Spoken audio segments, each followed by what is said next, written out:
as I see it, he's not anti-war. He's pro-results. He says what will be the most effective and efficient, and also looking at the end state. Where do you want to go? President Trump is said and considering involving in this war, but what's the situation right now? Is United States going to get involved with this war? So it's a very interesting situation, and it could be historic. So again, I invited our geopolitical expert from Israel, Mr. Tamuz Itai, a host of a Global Risk Profile, to our show again. Tamuz, welcome to our show. Thank you for having me again. Okay, yeah. So last time, our audience really love your show. Love your analysis. So right now, the situation looks, as you said, predicted, it's escalating. But is President Trump is going to, decide involve in this war? People are discussing about it. So what's your take on it? First, I'll be honest, I don't know whether he's going to get involved or not. Yeah. I don't know if he's decided, but I definitely don't know. But I think what I can tell you is a little bit of looking at how Trump, from my perspective, looks at things. Mm-hmm. Some people say he's like anti-war president, and then they're surprised that now he's considering to join. Right. But as I see it, he's not anti-war. He's pro-results. Okay. Trump wants to achieve certain results. He's been saying he doesn't want Iran to have nuclear weapons for at least 10 years or more. Like he's been talking about tariffs from the 1980s. If you look at when he's giving testimony in Congress in the 1980s or something like that, he's already talking about tariffs.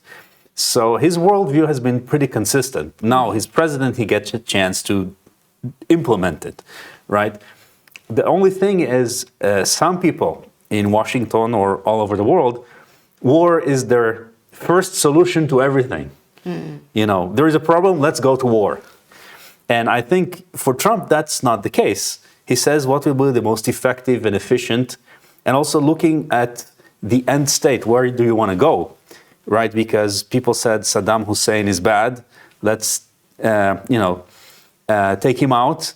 And then you had ISIS. And then Iran took over, and and then the Arab Spring and all sorts of mess in the Middle East, right? So when Trump, I think, when he thinks of something, says, so is it going to be effective? Is it the best way to achieve it? And do we actually get what we wanted, or do we get entangled in another Middle East problem, where again his focus is now on China and not on the Middle East? At least it seems like that's what the regime, the administration wants to do.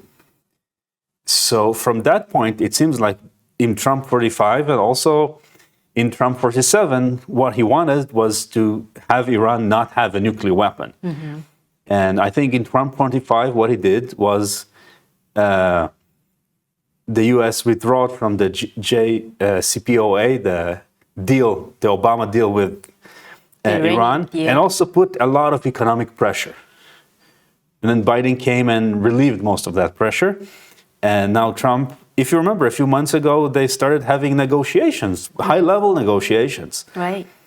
And I think his desire was to get a deal, that Iran will not have nuclear weapons and they can do whatever they want, hopefully be a prosperous country. And after negotiations didn't really move well, he said, you have 60 days. And maybe they didn't take him seriously. And then in the 61 day 61, as we said previous time, Israel attacked. So I would say right now in the administration, they're looking at the current situation. The current situation after a week of fighting, where Israel decimated a lot of the military capability of Iran.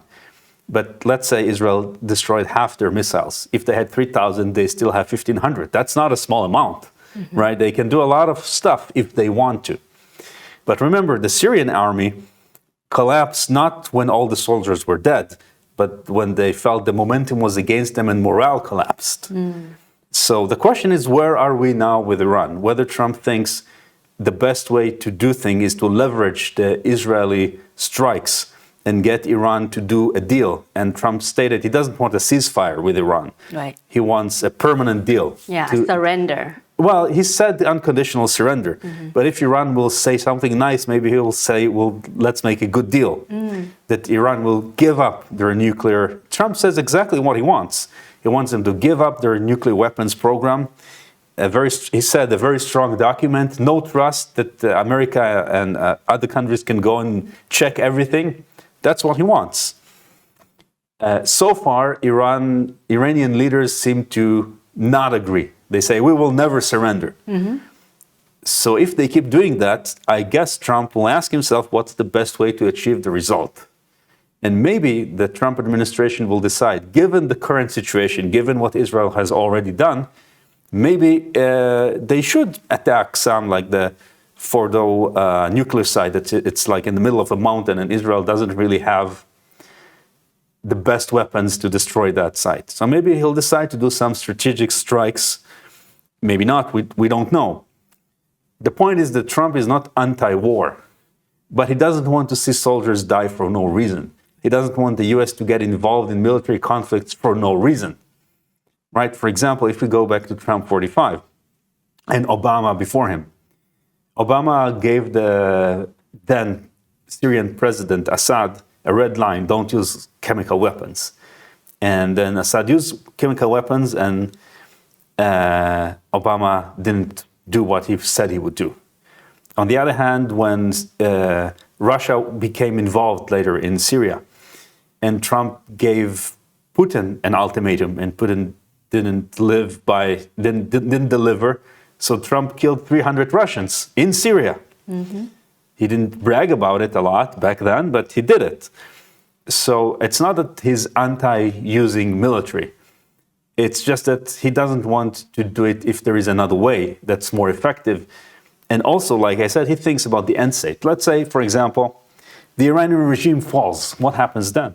Right. Many things can happen. Who will be the leader? Is there an election? Things like that. We don't know. Many things can happen. Some of them can be good for America, and some of them can be not so good for America. For example? Well, for example, one option that people are talking about, and I don't know how realistic it is that the son of the Shah, who was toppled by the Ayatollahs at the end of the 1970s, is living in exile.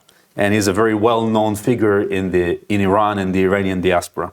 Maybe they'll ask him to come back, and he'll be like, I don't know, a king or a president, and there will be some government, and gradually it will be stabilized, and they will get a lot of money from the West. Not military support, but they'll rebuild their country.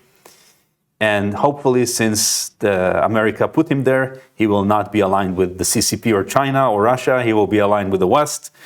And everybody's happy. The Middle East is no longer a problem spot. Saudi Arabia will join the Abraham Accords. Israel will make a deal with the new Iran. Saudi will make a deal with the new Iran. Everybody's happy. And China and other countries will lose their footing in the Middle East. But that's only one scenario. What could be the worst scenario? I don't know the worst scenario, but if we look at history in the Middle East, one of the worst scenarios is there is no government, that no strong figure emerges that take over the whole country. And then you have different groups fighting each other for control. There'll be chaos. Yeah, like what happened in Iraq. But Iraq was very different because Iraq had 3 different ethnic groups. And Iran, has a lot of minorities, but there is one big main ethnic group, the Shia Muslims. So it's a little bit different. And Iraq is a new country. It was formed 100 years ago. Iran existed for hundreds or thousands of years. So it's not exactly the same. So I say the likelihood of that happening is lower, but it's definitely not a good scenario, especially since maybe by that time, not all the nuclear material will be accounted for, which means some of these warlords or terrorist groups that vie for control, they will put their hands not on an atomic bomb, but on nuclear material that could make a dirty bomb. And whether they use it against each other or against the West, we don't know. But that's definitely not a nice scenario. Another option is that the current heads of the Ayatollah regime will be killed. You know, Trump put on Truth Social to the leader of Iran, we know where you live. Right. For now, you're safe, but we may kill you if you continue. Right. So maybe they just kill the top level, and the new people who come in will be willing to make a deal. Like the old Ayatollahs, the generals didn't want to make a deal, so they were killed, and now the new people are willing to make a deal. So basically, you make a deal with the same regime, but different people. So that's like a medium scenario, but there could be many other scenarios. And I think what this administration really wants to avoid is having to send not just like air strikes, but having to send troops like they did in Iraq and Afghanistan and all the terrible things that happened. Especially since they definitely want to move again towards the CCP. And if the US gets entangled in the Middle East, the happiest would be the CCP in Beijing. And I don't think that's what they want. Yeah, so I think Trump administration would definitely avoid the boots on the ground, right? I don't know if avoid, because they may do anything. It's just that it's not their preferred option. Right. So talking about Trump's goal, and I think it's for the Western free world, it's all the goal for them is not to have Iran has the nuclear bomb, right? So now one of the focus is whether the U.S. will get involved in bombing they call it the nuclear bunker, right? Yeah. So because U.S. has this bunker buster. Yeah. Yeah. So what do you know about this? Well, basically, the Iranians built a lot of, for the past at least 30 years. The Iranian nuclear program has been growing. And some of their facilities, they knew they might be attacked. So some of the facilities they built inside mountains, like the Fordo one we talked about. And for that, you need the bunker busters to actually reach it. I mean, the US, for example, has NORAD, the North Atlantic Command. It's in the middle of a mountain. So many countries do that. So Iran has done that too for some of its nuclear program bases. So again, the question is whether the US decides that such a strike would probably, in my estimation, would probably bring a quick end to the war and not involve further US entanglement. Right. I would assume that over the past week, the US has been working behind the scenes to figure out what's next, what's the end state. If the regime falls or surrenders, what happens next, which is what we just discussed. Right. They use this time to figure out, to reach out to different people, to different groups in Iran, outside of Iran, what can happen. So I think if they figure out that doing such a strike would finish the war, get peace, and they've found some sort of solution they hope will work out, they might do it. I can't say. And the regime might try to retaliate against US bases, and then it expands, and we don't know. I think I don't think, anybody will use atomic weapons, but, we never know. But looking back at World War II, why did the US use the atomic bomb on Japan? 2 atomic bombs. So there are many different reasons. But one reason is basically the US won and Japan lost in 1944. The thing is, the Japanese didn't surrender.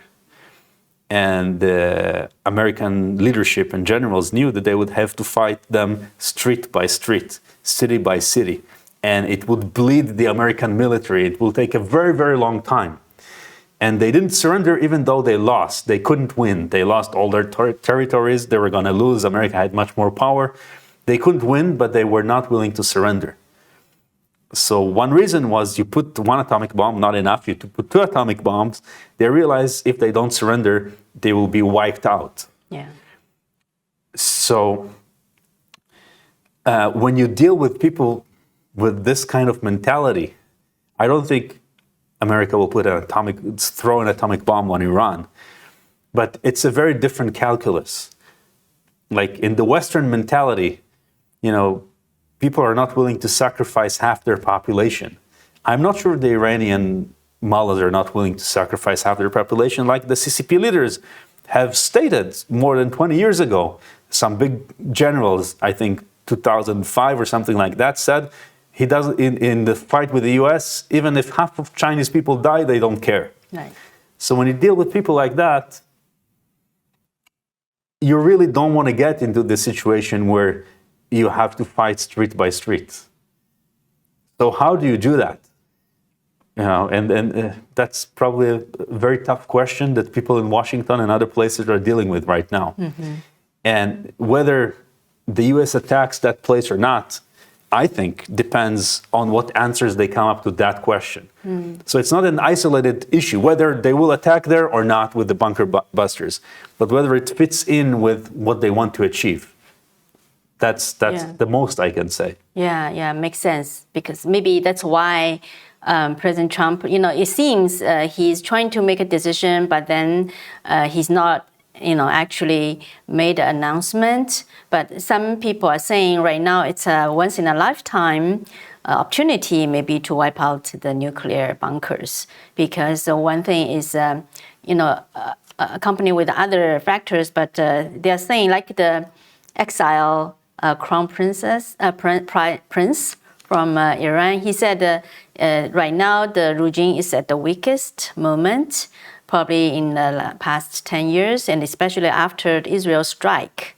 Yeah, it has lost the Air Force air defenses, right? Yeah, and with Israel's good intelligence, they know where they are and everything. So maybe that's why maybe Trump is still also trying to push for a more peaceful kind of their surrender, right? Well, it seems like that statement is true, that Iran, it has been a long time since the Iranian regime was this weak. One thing is obviously the strikes, whether they took out the air defenses, some of the nuclear sites, some of the ballistic sites, some of the generals, some of the scientists, and there's probably more targets that Israel can strike. Also, there's been like the dominoes falling in the recent year. After, in September, Israel basically defeated Hezbollah in Lebanon. It still exists, but not like before. It stopped being a powerful militia that can be used, right? And then the Assad regime fell immediately afterwards. And one reason is that he was supported, by basically in the Arab Spring, the Assad, like over 10 years ago, the Assad regime was supposed to fall. But it didn't fall. It didn't fall because of external factors, not his internal strength. It was basically Iran and Russia that supported him. Iran, and also through its militia Hezbollah, that came, not just stayed in Lebanon, also came to help him fight in Syria, and Russia that supported him. But Russia's attention was distracted in Ukraine, so they pulled some resources, and Hezbollah was destroyed, so the Assad regime fell. So a lot of the vassal states of Iran have been weakened. So it seems like it might be the next domino in that sense. So it seems like a good opportunity to do that. So I think that statement is true. The only thing I think they're considering is what we've been discussing before. So I don't think Trump is like one day he thinks one thing and the other day he thinks the other thing. I think he wants to send two kinds of messages. One message, we are very serious. We'll wipe you out if you don't do what we say. Right. And the other message is there is still time to make a deal.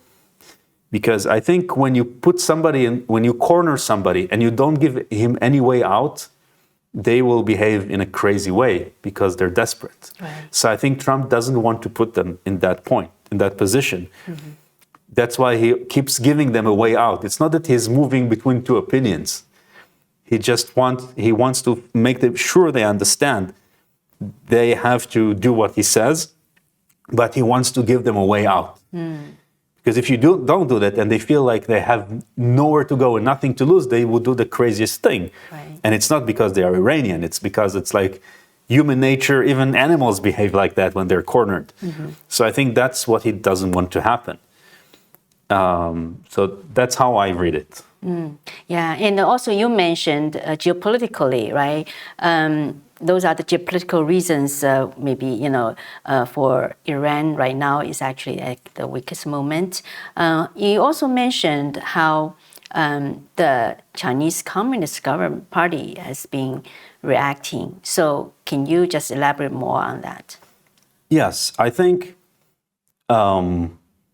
basically the whole strategy of the CCP in recent decades, in this sense, has been to support all the enemies of America and to also distract America from focusing on China. So, why you say that?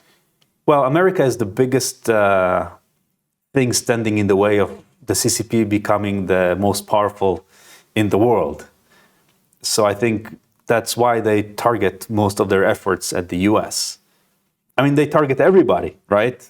Israel, Europe, anybody. You pick a country in the world, they have some involvement, right? But I think their main issue is to try to weaken the US. It can be through fentanyl, right? To kill 100,000 young people every year. That's another way. They use every way they can.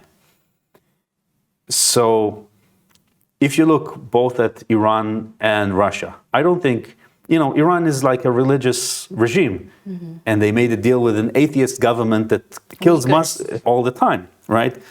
And Russia and China, they're not naturally friends, but somehow they became allies. And from the CCP's perspective, if Russia can threaten the West and make deals with the West and fight in Ukraine, and if Iran can do the same in the Middle East, all over the world with terrorism, that's wonderful. Everybody deals with that and not with the CCP, and not just deals with it in terms of attention. Look how much money the US put in Ukraine, how much money and effort and soldiers the US put in the Middle East. All that money has not gone to support the US economy and has not gone to dealing with the CCP. So it's a great deal.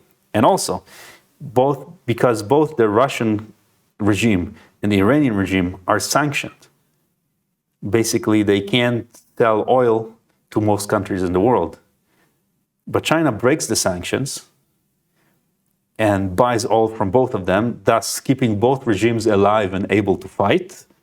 And they buy it pennies on the dollar because these countries have no choice but to sell to China at a cheap price.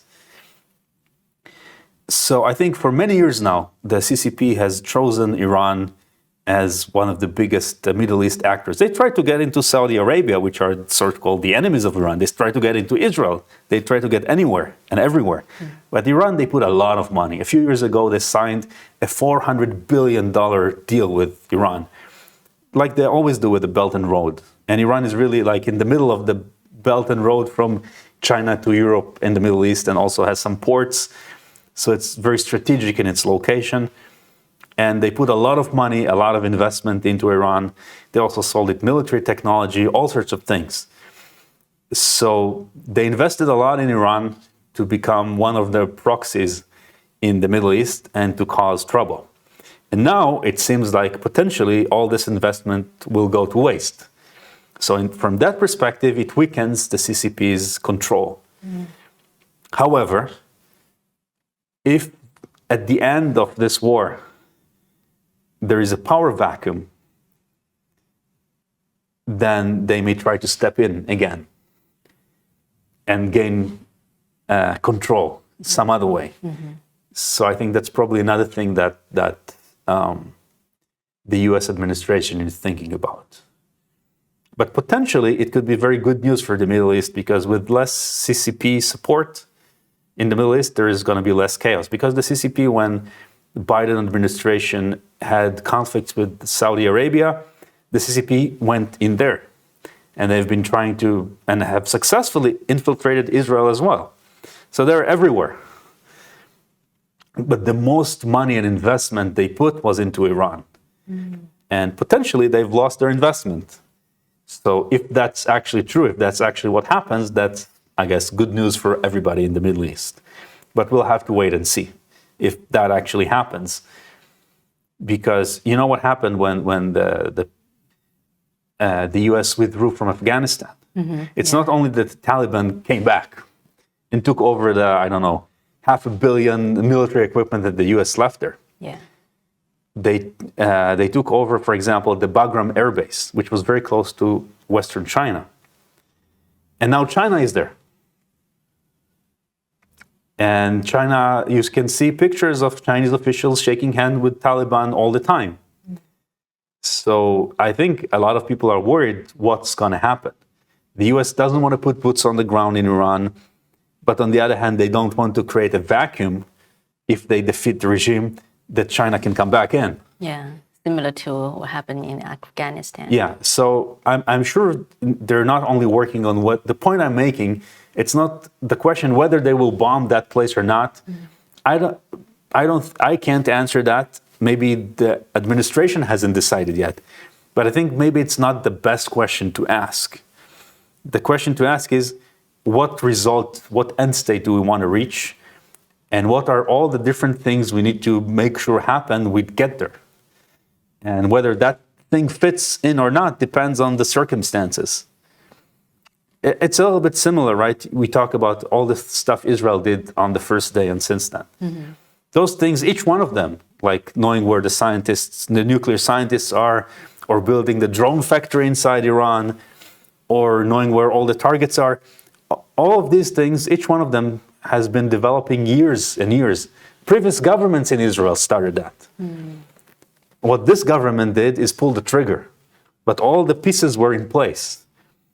So you don't always have that luxury, right? Sometimes, like right now, you have to do it on the move. But still, you want to make sure at least most of the pieces are in place. Otherwise, you may get a result very different from the one you were hoping for. Right. Yeah, and talking about what Israel has been doing, people are very impressed, right? How good the intelligence are with the strikes and everything. So, yeah, are you able to talk about how Israel, has been working on this and why it's so good? Well, obviously not the details, right? Right. But let's put it this way. Because of, I guess, the situation in Gaza, there is every year a big military expo in Paris. And this year, it seems like the French president has banned the Israelis. They already put all their exhibit and they banned it. Oh. But the funny thing is, there's these funny memes on the internet that the Israeli military industries say, we don't exhibit in Paris. Just look at Iran. We do the exhibition there. Oh. Because they show all their abilities there. Right. And I'm sure the Israeli military industries in the past week are getting a lot of orders for a lot of stuff. Yeah. But I have to say also that a lot of the military hardware that Israel has used is American. So it's not only demonstration of Israeli ingenuity, but also of American ingenuity. And a lot of the equipment in Iran is either Russian or Chinese. So actually, this is also an indirect test of Chinese and Russian technologies versus Western and American technologies. Right. And it seems, at least for now, that America is by far ahead. I'm not saying the Chinese military is not dangerous. I'm just saying that this is a live test. Yeah. Right? Israel has been very technologically advanced for many years, and discussing why, maybe, some of it we discussed previously, some of it maybe we'll discuss in the future. Yeah. But anyway, it's a fact. This is a very strong tech industry. A lot of that tech industry is originally based on military R&D units. Okay. The graduates of those units then go into the private sector and build companies.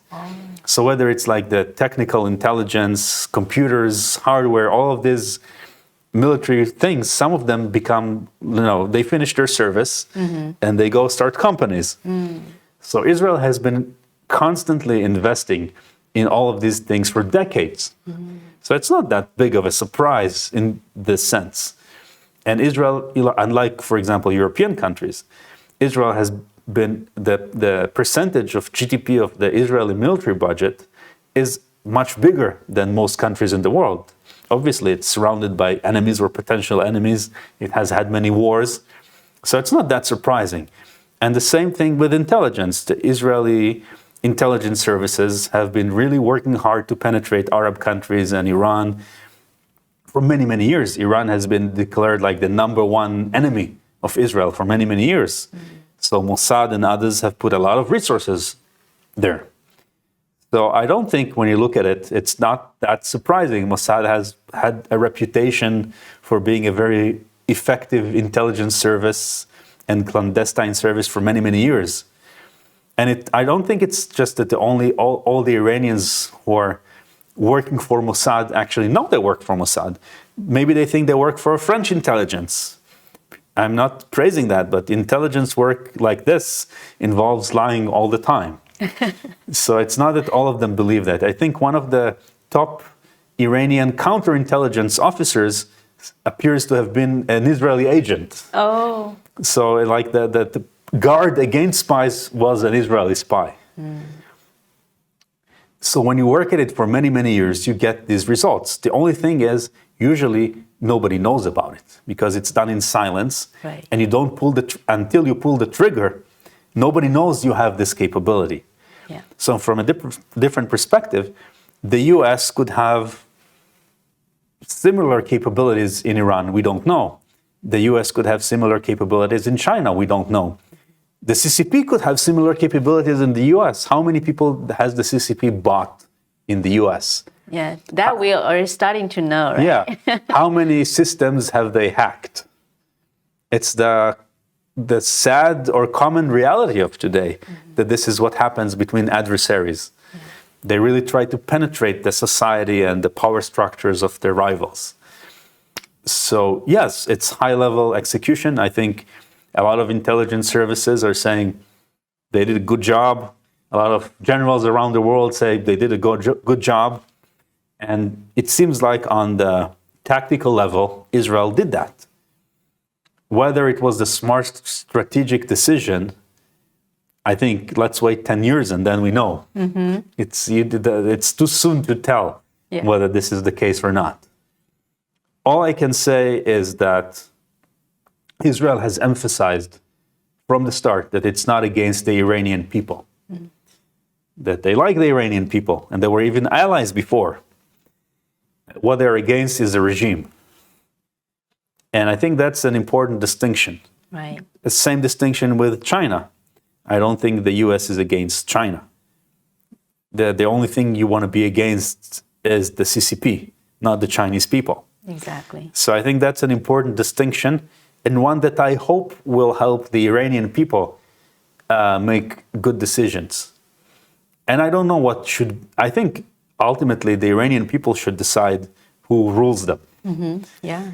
And we'll see what happens. Okay, so overall, with the situation, what do you think, for the next step, like what would you like to focus on, like with the situation in Iran and Israel in the Middle East? Well, it's not up to me, right? But I would hope that the leaders of different countries will look at the long-term interests of their people and not just at their short-term survival as leaders. But that's a very big ask from any politician or leader anywhere. And not many people are able to do that when the time comes. So I hope at least a certain amount of care for the future of their people. I think the more leaders have these thoughts, the better the outcome will be. The fewer leaders with these thoughts, it could get worse. Yeah. So, we'll see what happens. And sometimes that's the moment when leadership changes, that a leader doesn't live up to what's needed and somebody else steps in. So that's all I can say. I'm not a prophet. I can just and you well can just said. say what I think are factors that can make things better or can make things worse. Right. If a leader decides that his honor or saving face is the most important thing, crazy stuff can happen. Yeah. Well said.